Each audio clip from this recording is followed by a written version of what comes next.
Viva Voz, com Vera Magalhães.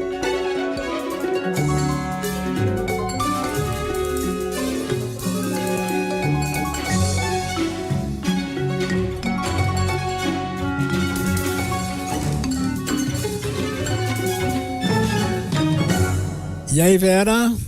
Oi, Sardenberg, boa tarde para você, para todos os ouvintes e para quem nos assiste. Vera, no áudio e nas nossas telas, na Globo News, no aplicativo da CBN e no YouTube. Vera, tem surgido cada vez mais informações sobre o andamento lá da conspiração, da tentativa de golpe. Encontraram pendrive, celulares, conversa de WhatsApp, etc. E, por exemplo, numa das conversas e dos documentos encontrados, há claras referências ao Braga Neto e aos generais Braga Neto e Augusto Heleno. E você nota na sua coluna daqui do Globo, eu estou lendo, o título é "O cerco se fecha em torno de Bolsonaro e dos dois generais". Vera. Exatamente, Sardenberg. O método técnico adotado pela Polícia Federal nesse inquérito sempre foi ir descrevendo círculos, né? Do maior, do mais amplo, para os círculos internos mais próximos ao ex-presidente Jair Bolsonaro. Então eles tiveram, eu falei disso aqui ontem, o cuidado de nunca queimar etapas, nunca colocar o Bolsonaro como indiciado ou não colocá-lo muito próximo, porque ainda não havia elementos para isso e para não caracterizar, não dá pelo menos margem para que o bolsonarismo falasse em perseguição, etc. É lógico que eles sempre vão falar, mas eles querem reunir sempre o maior número possível de provas. E se a gente pegar de fevereiro para cá, né, desde que eclodiu a Operação Tempus Veritatis até essa agora, que é uma continuação daquela fase da operação, a quantidade de provas em relação a esse grupo mais de comando do Exército e do núcleo militar próximo ao bolsonarismo aumentou muito. Com a impressão do documento ali, do punhal verde e amarelo, dentro do Palácio, com o fato de que houve uma autorização para que aquele documento fosse impresso dentro do Palácio, o deslocamento de veículos do Exército no dia 15 de novembro de 2022, que era quando eles pensavam em colocar em prática a ideia de um atentado contra o ministro Alexandre de Moraes, e que depois foi abortado. Então chegaram a se deslocar homens e veículos naquele dia para fazer isso, para perpetrar esse atentado.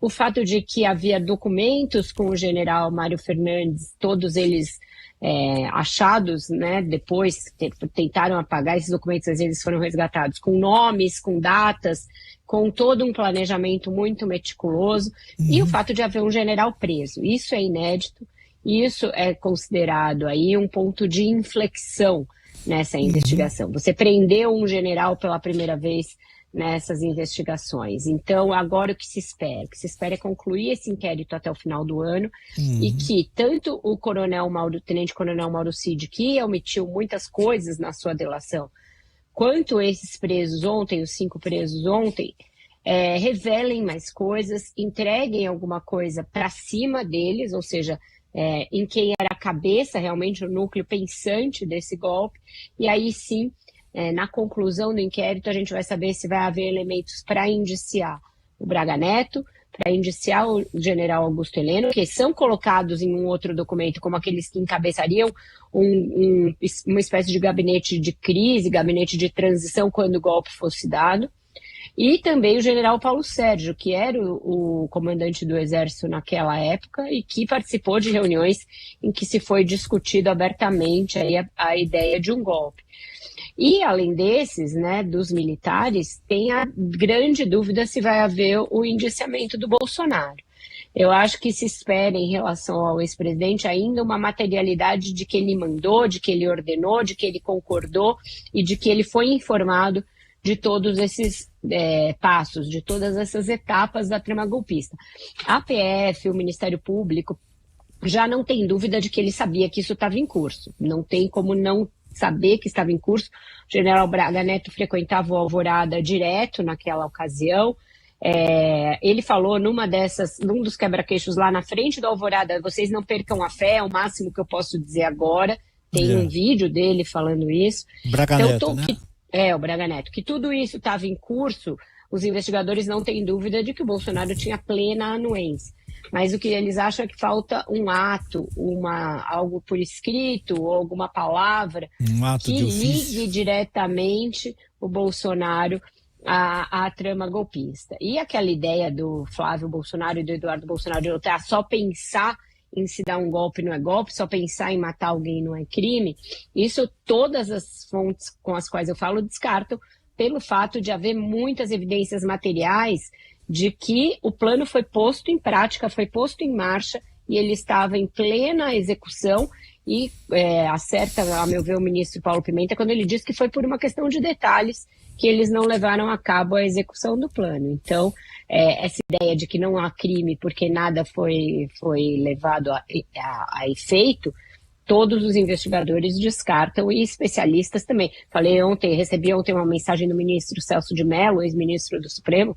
Ele vê provas evidentes e abundantes de que o golpe já estava, que a tentativa de golpe chegou a ser feita. Aquela história de... Estão tentando desviar o assunto, dizendo que pensar num golpe ou pensar num assassinato não é crime. Mas no caso não é pensamento, né? Houve todo um planejamento, houve toda a tomada de uma série de providências e que foram capturadas, né? Como, por exemplo... Monitoramento com gente monitorando a rotina do ministro. Esse encontro do Parque da Cidade, que é descrito na representação da Polícia Federal, ele é muito impressionante, porque alguns dos presos chegaram aí até o Parque da Cidade, foram em motos, foram em carros. Essas pessoas ganharam celulares com chips pré-pagos para se comunicar sem deixar rastro. Então tem muita evidência e prova, inclusive material. Sabe-se qual é a operadora dos celulares, quais são os chips, como eles foram nomeados para cada um ganhar um chip com nomes de países, que eram também os codinomes que eles apareciam no plano. Então tem muito detalhe. Tem esse carro do Exército que foi deslocado e chegou a ir até Brasília para isso. Eles discutiram valores, precisava de 100 mil reais, precisava de não sei quanto para pôr o plano em ação. Então tem muita prova material de que o plano estava em curso, de que ele saiu da cabeça primeiro, né? Porque pensar é uma coisa que é dentro da cabeça das pessoas. Saiu da cabeça, foi para o computador, depois foi para o papel e depois foi para a rua. Então são muitas etapas de execução desse plano. Foi pro pendrive também, acharam um pendrive. Foi para tudo quanto é lado, né? Deixaram um monte de rastro. É isso que impressiona também, né? Como é que eles quiseram talvez uma sensação de impunidade ou sei lá o que, né? Acho que eles tinham ali no início a sensação de que a coisa seria levada adiante e que eles se perpetuariam no poder e aí teriam tempo para apagar os rastros, né? Pois mas foi 2 anos atrás, né? Quer dizer, podiam ter guardado isso. Mas veja, eles perderam o acesso à possibilidade de apagar algumas coisas, eu imagino, né? Depois que eles saem da presidência. Tudo está acontecendo ali em novembro, dezembro. Isso. Aí em janeiro se passa o poder, porque o Bolsonaro provavelmente não teve coragem de levar até o final, não teve coragem de dar a palavra final. Aí se refugiou lá em Miami, fugiu para Miami. E aí eles ficaram provavelmente sem acesso a apagar uma série de coisas. E muitas das coisas que eles apagaram só foi possível resgatar graças a esse software israelense que eles usaram para resgatar uma série de coisas que eles tentaram apagar e tentaram destruir. Tá certo. Vera Magalhães, muitíssimo obrigado, Vera. Até amanhã.